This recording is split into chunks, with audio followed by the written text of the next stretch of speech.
Alright guys, welcome to this easy tutorial. We're gonna update the Workforce Pro WF-4830 Epson printer. So first, obviously, you just turn on the printer.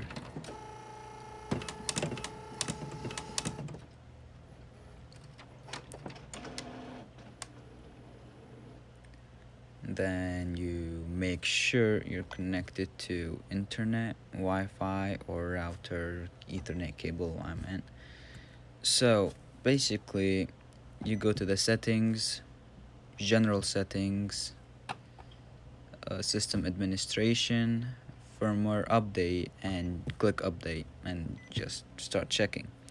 This is the latest update, so there's nothing else really can do except it's up to date.